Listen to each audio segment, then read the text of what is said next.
Hello दोस्तों, मैं हूं फजर आफ्ताब और आप देख रहे हैं हमारा channel learn about pharmacy MRJ। तो दोस्तों, आज हम बात करेंगे बहुत ही इम्पोर्टेंट टॉपिक के बारे में, हेपाटाइटिस। तो हेपाटाइटिस क्या होता है, उसका लक्षण क्या है और उसका इलाज क्या है, तो सब कुछ जानेंगे इस वीडियो में दोस्तों। तो आगे बने रहिए दोस्तों।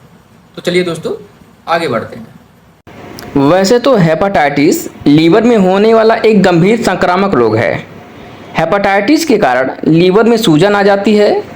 कई बार शरीर की प्रतिरोधक क्षमता के खराब होने के कारण हेपाटाइटिस हो जाता है और कई बार इसका कारण दवाओं, ड्रग्स और अल्कोहल का सेवन होता है।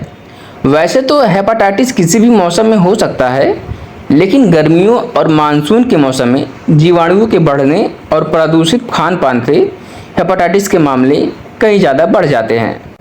कॉज की बात करें तो इसका मुख्य कारण वायरल इन्फेक्शन होता है। इसके अलावा कुछ अन्य कारण होते हैं जो इस प्रकार हैं, जैसे कि अत्यधिक अल्कोहल का यूज करना, ऑटो इम्यून सिस्टम की वजह से होता है, जो एक ऐसी बीमारी है जिसमें शरीर की अपनी प्रतिरक्षा प्रणाली लीवर पर हमला करती है और उसमें सूजन पैदा कर देती है। यह रोग दीर्घकालिक है यानी क्रोनिक है, अर्थात यह कई वर्षों तक रहता है। अगर इलाज ना किया जाए तो इससे सिरोसिस और लीवर फेलियर हो सकता है। हेपाटाइटिस के टाइप्स की बात करें तो हेपाटाइटिस 4 टाइप्स की होती हैं, जो एक एक करके हम जान लेते हैं। हेपाटाइटिस ए जो है, इसका मुख्य कारण हेपाटाइटिस ए वायरस का इन्फेक्शन होता है, जो कि कॉन्टामिनेटेड फूड और वाटर का यूज करने से होता है। कॉन्टामिनेटेड फूड और वाटर का यूज करने का मतलब ये है कि बाहर का खाना ना खाया जाए और पानी ना पिया जाए, क्योंकि बाहर का जो खाना होता है वो दूषित हो सकता है, जिससे आपको हेपाटाइटिस होने का रिस्क बढ़ जाता है। तो हेपाटाइटिस बी की बात करें तो ये जो है इन्फेक्शियस बॉडी फ्लूइड्स जैसे कि ब्लड। अगर किसी को पहले हेपाटाइटिस बी का इन्फेक्शन है और वो किसी भी वजह से उसका ब्लड आपके ब्लड में मिक्स हो जाता है या ट्रांसफ़र हो जाता है किसी भी वजह से, तो आपको हेपाटाइटिस बी होने का रिस्क बढ़ जाता है। अगर किसी को हेपाटाइटिस बी का इन्फेक्शन पहले से है और वो अनप्रोटेक्टेड सेक्स कर लेता है, चाहे मेल हो या फीमेल हो। अगर फीमेल है तो वेजाइनल सिक्रेशन होगा, अगर मेल है तो उसे यूरेथ्रल डिस्चार्ज होगा, जिसमें क्या होता है हेपाटाइटिस बी का वायरस प्रेजेंट हो जाता है, तो उसके द्वारा आपको हेपाटाइटिस बी का इन्फेक्शन फैल जाता है। हेपाटाइटिस बी जो है किन किन चीज़ों से फैलता है, तो उसके बारे में बात कर लेते हैं। हेपाटाइटिस बी इन्फेक्टेड इंजेक्शन का यूज़ करने से, इन्फेक्टेड पार्टनर के साथ सेक्स करने से और इन्फेक्टेड पर्सन की रेजर इस्तेमाल करने से फैलता है। हेपाटाइटिस सी जो है हेपाटाइटिस बी की तरह लगभग होता है। इसका मुख्य कारण हेपाटाइटिस सी वायरस होता है, जो कि इन्फेक्टेड बॉडी फ्लूइड के डायरेक्ट कॉन्टैक्ट से फैलता है, जैसे कि सेक्सुअल इंटरकोर्स की वजह से, इन्फेक्टेड इंजेक्शन की वजह से। कहने का अर्थ ये है कि अनप्रोटेक्टेड सेक्स करने की वजह से और किसी का इंजेक्शन इस्तेमाल करने की वजह से आपको हेपाटाइटिस सी होने का रिस्क होता है। हेपाटाइटिस डी की बात करें तो हेपाटाइटिस डी जो है, इसका मुख्य कारण हेपाटाइटिस डी वायरस है, जो कि इन्फेक्टेड ब्लड के डायरेक्ट कॉन्टैक्ट से फैलता है। यह एक सीरियस लीवर डिजीज़ का कारण बनता है।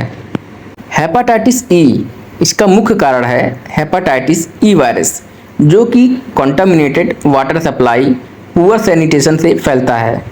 कॉन्टामिनेटेड वाटर सप्लाई कहने का मतलब ये है कि जो टंकी से पानी वगैरह आता है, अगर वो पानी आप पीते हैं, अगर वो दूषित है, तो आपको हेपाटाइटिस ई होने का रिस्क रहता है।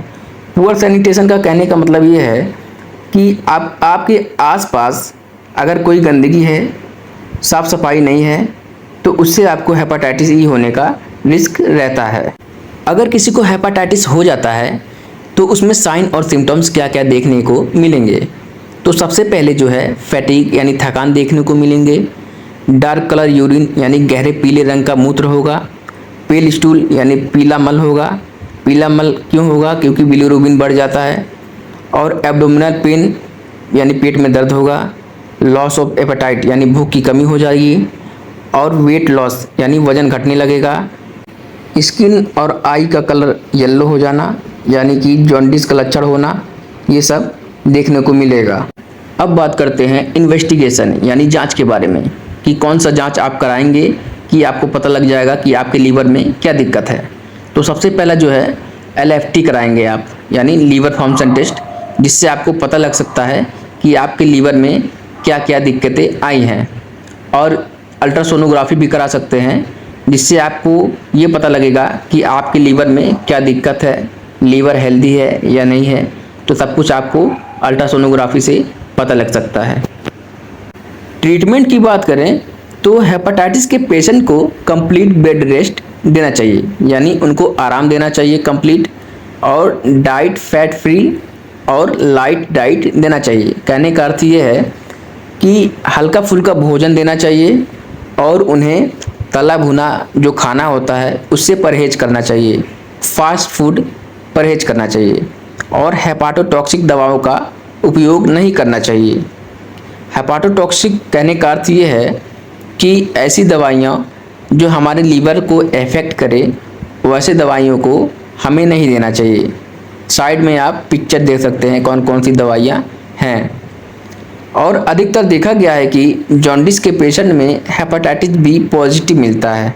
ऐसी कंडीशन में पहले जॉन्डिस का ट्रीटमेंट किया जाना चाहिए और उसके बाद अलग अलग ट्रीटमेंट किया जाना चाहिए। एक्यूट हेपेटाइटिस बी का ट्रीटमेंट कहने का अर्थ ये है, अगर किसी को एक्यूट हेपेटाइटिस बी का इन्फेक्शन हाल ही में हुआ है तो उसमें कौन सा ट्रीटमेंट दिया जाता है। तो सबसे पहले जो है इंजेक्शन हेपारिल मांसपेशी में लगाया जाना चाहिए। इसका पहला डोज पहले दिन और दूसरा जो डोज होता है वो 6 महीने बाद दिया जाएगा, और उसका जो बूस्टर डोज है वो 5 साल बाद लगाई जाती है। और साथ में जो है एसएनवीटा कैप्सूल रोज़ाना 1 गोली 4 से 6 महीने तक लेनी चाहिए। क्रोनिक हेपेटाइटिस बी का ट्रीटमेंट कहने का अर्थ ये है, अगर किसी को लंबे समय से हेपेटाइटिस बी का इन्फेक्शन है यानी दीर्घकालिक है, तो उपयुक्त ट्रीटमेंट जो हमने ट्रीटमेंट पहले बताए हैं वो ट्रीटमेंट करने के बाद भी अगर हेपेटाइटिस बी का इन्फेक्शन पॉजिटिव मिलता है तो उस कंडीशन में पेशेंट को इंजेक्शन एंट्रोन हफ्ते में 1 बार 16 हफ्ते तक लगाया जाना चाहिए, और साथ में टैबलेट लेमिवीर HBV का 1 गोली रोज़ाना देना चाहिए। तो यही था दोस्तों हेपेटाइटिस का फुल ट्रीटमेंट। अगर आपको हमारा ये वीडियो पसंद आया दोस्तों तो लाइक करिए और अपने दोस्तों में शेयर करिए दोस्तों। तो दोस्तों अगर कुछ भी आपको इस वीडियो में डाउट लगा हो तो आप कमेंट करके पूछ सकते हैं दोस्तों। तो दोस्तों मिलते हैं नेक्स्ट वीडियो में।